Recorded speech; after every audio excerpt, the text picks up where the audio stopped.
Welcome to the Sports Scouting Report podcast with Lee Brecheen. Hi, everyone. Glad you can join us. Hope everybody's having a great Monday. Glad you can join us. You're listening to Lee Brecheen on the Sports Scouting Report. We have a great show today. Our featured guest, we're also going to have a recruit of the week, which is Will Hawkins from Jesuit High School in New Orleans. And we're going to talk about the MLB Draft. We're going to talk about the players from the SEC that are projected to go in the first round. Let's go ahead and get into it. I'm going to talk about our recruit of the week, which I'm really excited about. I've seen this kid play in 2018 and 2019. His name is Will Hawkins. He's a safety, a free safety from Jesuit High School in New Orleans. I think he's one of the top players in the state of Louisiana. He reminds me, listening audience, he reminds me of the last sleeper recruit to come out of the school that had a great career at Vanderbilt, Ecology Lipscomb, who's a receiver, started 3 years for Vandy, played as a true freshman, had several key catches in his career for Vandy, was their top go-to receiver really for 3 years. And I had a chance to see Lipscomb play at Jesuit. And, 6'1", 200 pounds in college. He was 5'11 and a half, 6 feet, about 190 coming out of high school. He wasn't ranked heavily.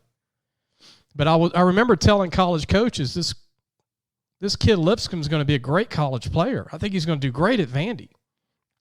Will Hawkins, I'm telling you, Will Hawkins, the free safety from Jesuit, our recruit of the week, our recruit spotlight, he's the next big-time player from Jesuit that'll go to a D1 school and have a great career. And this is why. When I saw William play in 19 and 18, he started as a sophomore, which is really hard to do in the Catholic League as a safety. He was about 6 foot, about 180 then, 2 years ago in 2018. In 2019, he got up to about 190 pounds, about 6'1". Now William's 6'2", 200 pounds, and growing, and runs a 4.5. He reads, he reacts, he's fast. He runs a 4.5 940, and he's smart, and he's got all the intangibles you need to be a free safety. He's going to be a great free safety in college. I think he's an SEC free safety. He's not being heavily recruited by all the big giant schools in the country. But remember, you heard it on this show first. When his name starts getting out there during the season, Will Hawkins, free safety, Jesuit High School. This kid's big time. I love Kane Williams from John Ehret as a player.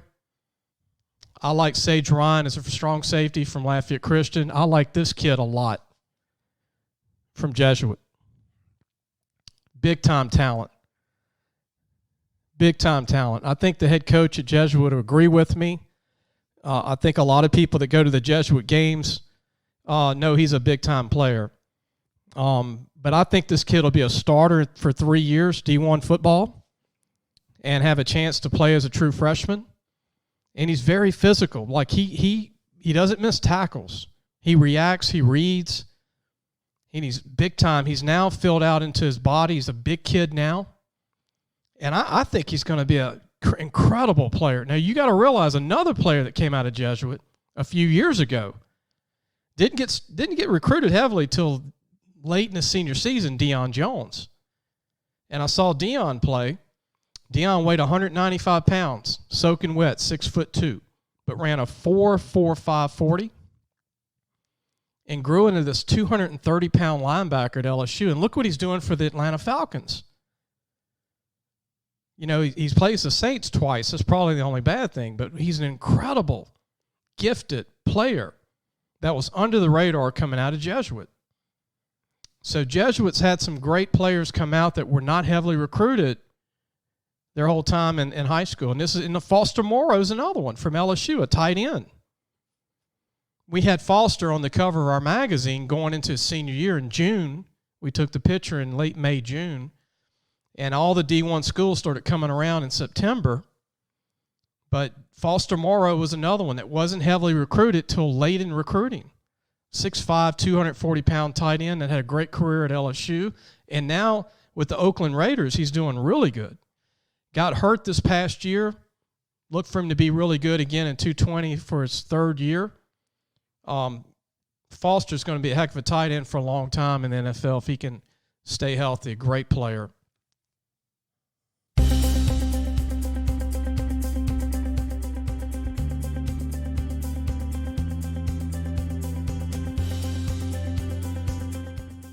We'll be right back on the Sports Scouting Report podcast with Lee Brecheen.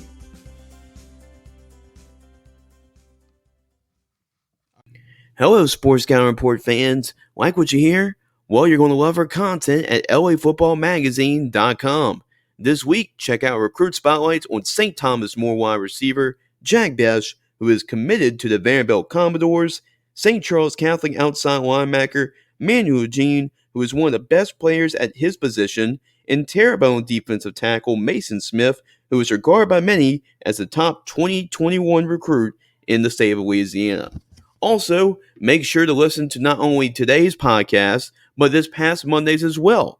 So what are you waiting for? And go to LAFootballMagazine.com today. Welcome back. You're listening to the Sports Scouting Report with Lee Brecheen. I'm really excited to have a coach join us, a big-time coach. They call him Coach Brew, Gunter Brewer, who's the wide receivers coach for the University of Louisville. It was hard for me to pronounce Louisville. I used to say Louisville, but it's Louisville, right, Coach? That's exactly right. The affectionate way is Louisville. So it's like you got some crawfish in your mouth and just kind of Louisville. Anyway, over the years, Coach, I've talked to you. You've been a coach at North Carolina. You spent a lot of time at Oklahoma State in Stillwater. And this is your second year at Louisville. And you called me this morning to talk recruiting. And I just said, Coach, can I bring you on? And you said, sure. And I said, let's promote Louisville for Louisiana because you're going to be recruiting Louisiana pretty heavily. And tell everybody your background. A lot of people don't know this unless you're from Hammond, Louisiana. But you basically grew up in Louisiana when your dad was the head coach at Southeastern in Hammond. And you were in first grade when your dad got the job, and you went through high school in Hammond. And a lot of people don't really know the connection if you're not from Louisiana maybe or in Hammond, that area. But your dad, Billy Brewer, spent 10 years as the head coach at Southeastern. What was it like growing up in Louisiana? It was awesome. So many of my good friends are still down that way. In fact, the head coach at Southeastern is a good friend, and it's great to see that program get back on its feet and have a lot of success in that area because it's needed. You got LSU, obviously, and you got the Saints and you got some others. But for that to return to football and have success, it's good to see. So I've spent quite a few years in Hammond, and then my dad took the head coaching job at Louisiana Tech for several years. So I got to see the southern part of Louisiana, then the northern part, which obviously is completely different. Yeah. But enjoyed my time in South Louisiana quite a bit. Not only great food, but great people and great athletes, as you said. So we're excited at Louisville to be able to get into the state of Louisiana. There's direct flights from New Orleans, but that always helps to get back and forth. And kids are transient these days, and we'll go different places. So we're looking forward to, using your services and being able to get into the state and maybe steal one or two out of there that some of the other guys, they don't choose to stay in state, that if they'll leave, then Louisville's a great option. Coach, you called me this morning and you texted me, and I know we can't talk about current recruits at all, but you texted me and you said, Coach Brew, and I had to think for a minute. And I said, I think I know that's Gunter Brewer, I think. But I know I hadn't talked to you since North Carolina, but I was like, and you said, oh, man, Gunter Brewer. Yeah, Coach. But you're coaching receivers. This is your second year at Louisville. And, the program has produced some big-time players. I had an offensive tackle go in the first round in the draft that was pretty good, a massive kid. Talk about that big kid, that 6'7", 360 that can run a 5 flat. That just – yeah. What is it about that big guy? Yeah, kid out of Virginia and came here and really developed along the way and was very productive. Had a great year. Obviously went out early and was I think number 11 pick in the draft. And such a relationship kid. That's what's great about the staff that we have. Coach Satterfield, our head coach, was at Appalachian State for many years, and everybody remembers probably the Michigan game when App went up to their place and beat them, and kind of a giant killer in that the Sun Belt, and they were 1AA at that time, won 3 or 4 national championships. So kids like that you say, how does that kid end up at Louisville and not wherever? Well, relationships, a lot of it, and they grow into being players, and obviously he grew into a great player. And will be really good for a long time, I believe, at either left or right tackle. But 6'7.5", like 368, and like you said, ran a 5 flat or 5'1" at the combine. Unbelievable. And that's just unreal. Yeah, I mean, we've got, you got some skill guys, tight ends and stuff that at 230 pounds, sometimes that's a good time for them. But yeah, they've had some great players here. Teddy Bridgewater, quarterback, and of course Lamar has been the most recent one to come out and be the NFL most valuable player. And, the guys here, of course, some of the guys that have coached here that have coached at LSU and other places have been successful, moved on to quote unquote bigger programs, but probably looking back, probably wish they'd stayed right here at Louisville and coached for a long time. And Coach, all those quarterbacks you mentioned, they had great stats in high school. Both of them were from Miami, Florida. Teddy Bridgewater, and obviously the future MVP of the league with the Ravens. They were both under-recruited by the Power 3 in Florida, by Miami, Florida, and Florida State. And it was wide open for everybody else. And it just shows you the good eye to get those kids to campus. And Bectron, is that how you spell the big 6'7" guy's name? Bectron or Mikhail? Becton. Becton. And Mikhail Becton, yep. He wasn't a highly ranked lineman coming out of high school. And then y'all have a kid from Louisiana right now from Edna Carr High School, Jamie Vance, a DB that I saw play that can really run. What do you think of Jamie's future? Well, he's a guy that, again, you look for kids that fit in the scheme that you run, and we're a 3-down team.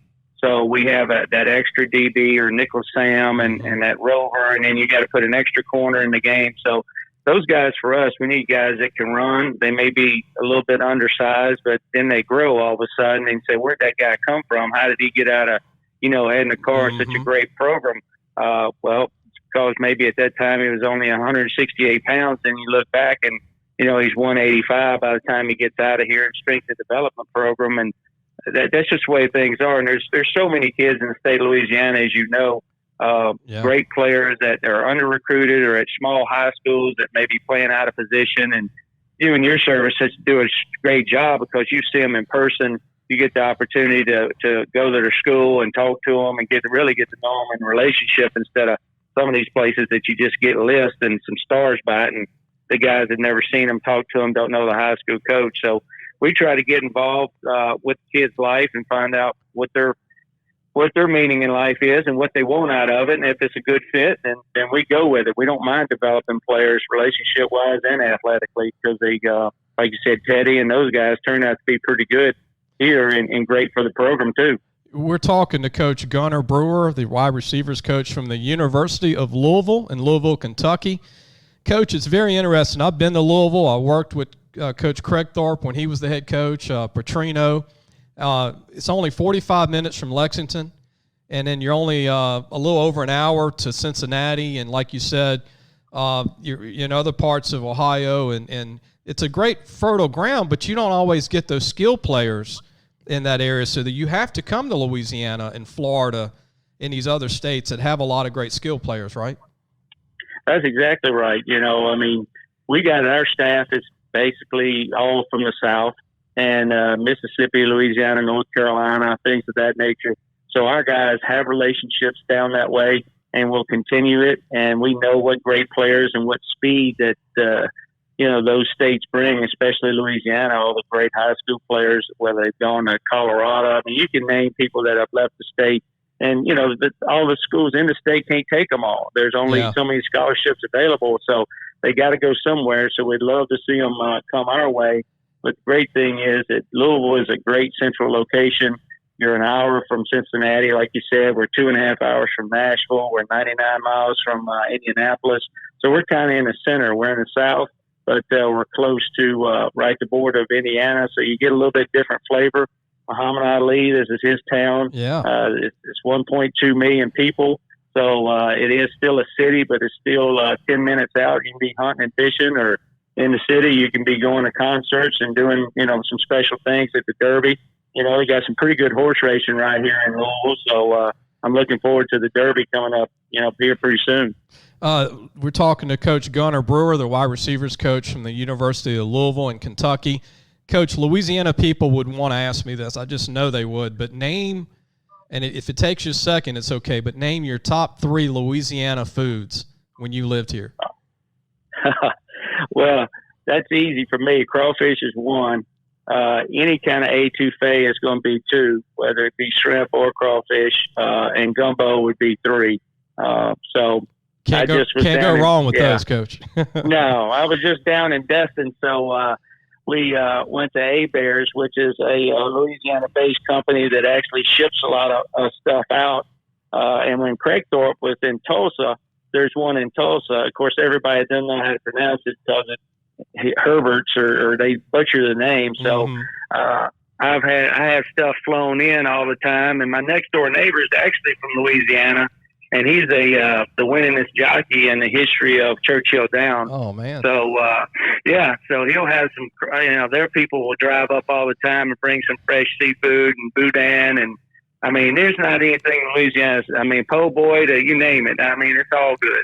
Coach, you might be getting a call from the A-Bear family to do commercials after today's show, man. They're going to love this. I go to Maurice, Louisiana, to A-Bears right outside of Lafayette. And, Coach, we're talking about, a lot of parents listen to this, a lot of high school coaches and some college coaches. But we're talking about kids, and I tell this to parents all the time. Don't get so consumed with being a certain weight. Don't be so consumed on working on just your speed, but work on becoming a better football player. And if you have the talent, filling out, like you said, a lot of the kids that go to some of the D1 schools like Becton, like Bridgewater, who was 170 out of high school, you're going to fill out in college if you have the talent. That's exactly right. Our All-American, for me, it's 5'8", 158 pounds. Tutu Atwell, which was a quarterback in high school at Miami Northwestern, kind of a living legend down that way. Mm-hmm. And little dude can fly. But like I said, he's going against Clemson, Florida State, whoever we play, the big boys, Notre Dame. And, he's making plays against all these guys and got the pros excited about him because he's a return specialist. But, 5'8", 158, that's not a very opposing person right there. So, to make plays at this level, we'll take a chance of a guy that maybe not that tall or not that big. As long as they can make plays, we don't care. If they have it, they have it, right, Coach? Absolutely. I remember speed kills. Yeah, I remember meeting with Doug Marrone when he was at Georgia Tech, now the head coach of Jacksonville Jaguars. You probably know Doug. And Doug was an assistant, and I met him in Laplace, Louisiana at a Waffle House, and he was like, give me 5 names. This is about 20 years ago, and I gave him Greg Gathers from East St. John, a defensive end, who was 6 foot tall, 240, right? And Gunner's laughing, but he knows about this kid. And I watched him run a 4.7 at LSU at a camp, and I'm not a camp guy, but I was amazed. He had big hands. He was fast. He had a twitch. He was a special, unique player. He reminded me of Elvis Gurmerville from Louisville, actually. And I told Coach, I said, Coach, he's big time. LSU's not going to offer him. He's 6 foot tall, but he can run 4.6 at 240, 245, and he's special. Just watch him. And he's like, he's 6 foot though, Lee. I'm like, trust me, Coach. They signed him. He's an all-time sack leader at Georgia Tech with 57, an All-American, 3-time All-ACC, and the rest is history. He just had a special uniqueness about him, and that's, like you said, what this is about. Now, Doug's a head football coach. You spent a lot of time in the NFL too, Coach. Talk about the NFL compared to college for you.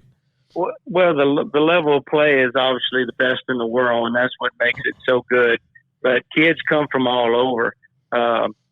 I was at the Eagles, and we had a guy that played at Kansas State, and great running back, and great returner, and he was only 5'8". So he played in the league, I don't know, 13, 14 years. So you see a lot of guys, whether it be they come from Southeastern or Northwestern. I mean, I go back and think about Bear and all the 4x1 championship that they had, Victor Oates, and all the guys that they had, Duper. You just go back through in Louisiana, what they call small ball at Louisiana Tech, whether it be Bradshaw, and throwing names way back, obviously. But, these guys are legends, whether it be Northeast Louisiana. And you just go back through and you look at an NFL roster, and these guys are from, either predominantly black universities or big-time universities or small-time. It's a melting pot of athletes, and they don't care where you come from, but they all have one common goal, is they want to win that championship and be the best they can be. So coaching at that level is a pleasure, because all those guys,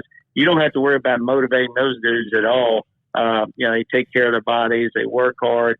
Unfortunately, we got beat by the Saints in the second round of the playoffs, and the next game they got screwed on the call. That's the infamous call. But one of my former players is a receiver coach down there, Ronald Curry. He's done a great job with the receivers down that way. And it's just good to see when you get into a league like that how good the coaching is, and the quality of people and the quality of players that you get, obviously.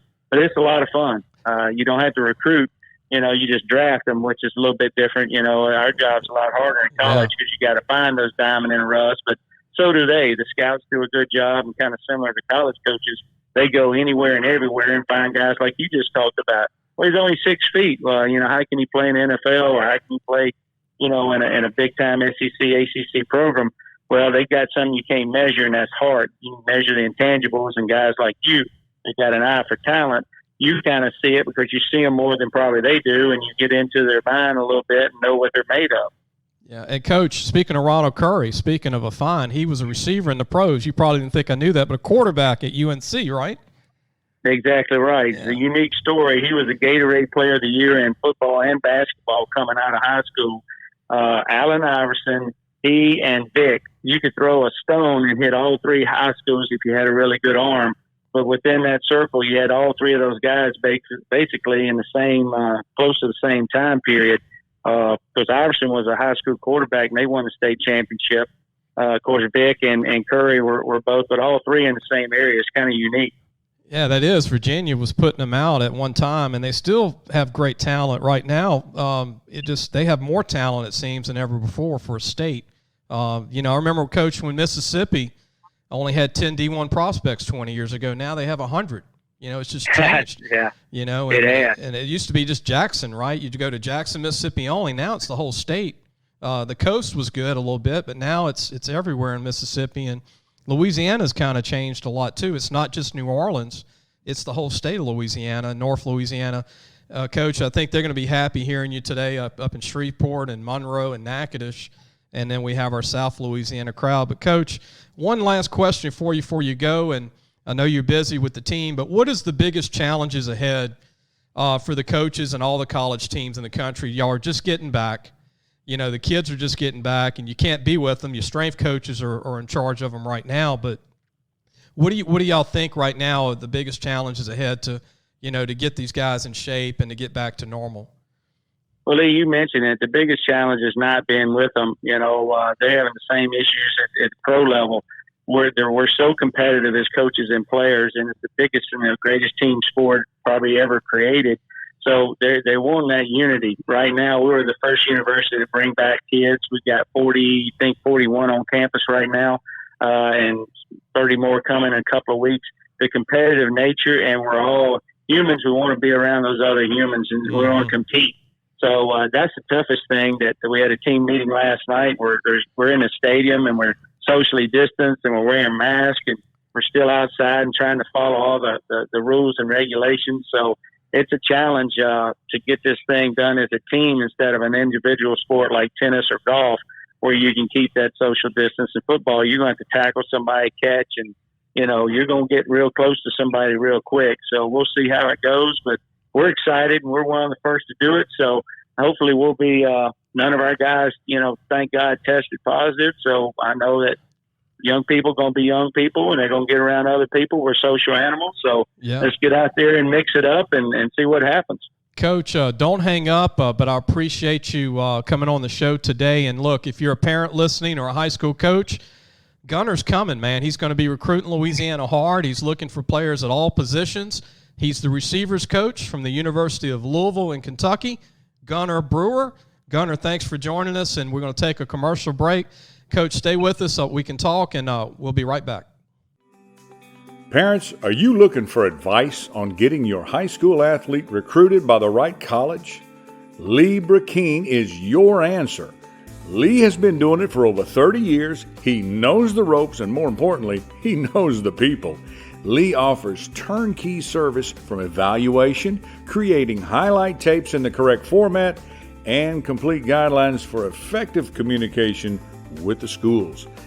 No matter the sport, girl or boy, no matter what grade your child is in, let Lee Brecheen help match your child to the right college fit. Go to our website, lafootballmagazine.com, and get connected today. Welcome back, everybody. I hope you're having a great Monday. I know it's raining, and I hope everybody's safe, and wherever you're here listening to this, just pray that everything's going to be okay for everybody. It's raining right now as I'm recording this at my house, actually, and hoping it's not going to flood where we live, So this segment, we're going to talk about the MLB draft, the pro baseball draft for college baseball, which is June the 10th. It's right around the corner. And we're going to talk about the projections, the MLB draft projections. And I did a composite of all projections of about 5 different people. They pretty much have the same players in the first round. Georgia has got 2 pitchers projected to go in the first round. They're going to get hit the hardest from the SEC. Georgia's got Cole Wilcox, who's a big-time player. A right-handed pitcher, throws over 94 miles an hour, 95. And then you have Emerson Hancock, Georgia's best pitcher this past 2 years, really. And he's looked to go as the 6th pick as a right-handed pitcher. Cole Wilcox is supposed to be the 20th pick. Man, what a pitching staff Georgia would have had if the season wouldn't have been canceled in this season. 2 ace pitchers. Texas A&M's got a project first rounder in Asa Lacey. Left-handed pitcher, throws over 95 miles an hour. He's projected to be the 3rd pick of the draft. LSU recruited Asa out of Houston, Texas. The 2nd pick of the draft, Vanderbilt, Austin Martin, a third baseman, outfielder, is projected to be the 2nd pick of the draft. Austin, great batter, great glove, another future probably all-star player from Vanderbilt. South Carolina with the 21st pick in the draft, Cameron Midzinski, a right-handed pitcher, is projected to go as the 21st pick. And Arkansas, man, Arkansas has had some good players go in the draft the last 3 years. But they have a projected first-round pick, the 9th pick. They're projected Heston Kjerstad to go to the Rockies, Colorado Rockies, as an outfielder. He has left-handed power, and another guy that's looking to be a first-round pick. There's going to be a lot of college baseball players drafted. Now, my pros can't really, look at these high school kids because there was no season. They're going to go by reliability. And that's what I'm hearing from a bunch of pro scouts. So a lot of college programs are going to lose a lot of good players because in these 5 rounds, the draft's June the 10th, and a lot of proven players are going to go. Probably Cole Henry from LSU's got a chance to go late in the first round. I wouldn't rule out Daniel Cabrera going late in the first round, definitely second round. So those 2 kids will probably sign pro contracts from LSU. It's going to be interesting. In Tennessee, is going to lose their ace pitcher. He's projected, Garrett Crochet, really a Louisiana name, is projected to go to the Rangers with the 14th pick. He's a lefty that throws over 94 miles an hour. But again, if you look at everybody I mentioned, the SEC is going to dominate the MLB draft. It's not just Vanderbilt. It's not just the LSUs. It's the Arkansas, the South Carolinas, the Tennessees, the Georgias. It's really a little bit of all the teams. Arkansas that are going to be having players, Texas A&M and Vanderbilt. And in the 5 rounds, you're going to see a lot of Georgia players sign. Georgia's going to be devastated losing a lot of players. They're probably going to lose about 7 players to the draft on their team. Texas A&M is going to lose a lot of players. Vanderbilt's probably going to lose about 6 or 7 of their college players in the draft too. So on a good note, LSU, the competition is Vandy and Florida and A&M and Georgia, and these teams are going to be kind of rebuilding, even though the rosters are going to be expanded because the kids that couldn't play in this past season will get that extra year.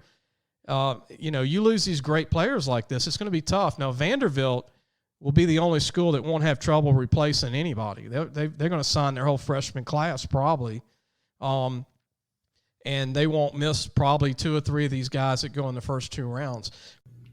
Thanks for listening to the Sports Scout Report podcast with Lee Brecheen. We hope you enjoyed today's episode. For more of our past shows, make sure to visit our website at www.lafootballmagazine.com to see all of our shows wherever you listen to our podcasts. And speaking of our website, make sure you pre-order our 2020 North and South Preview Edition magazines also at lafootballmagazine.com. Have a good day, and we'll see you back on Friday.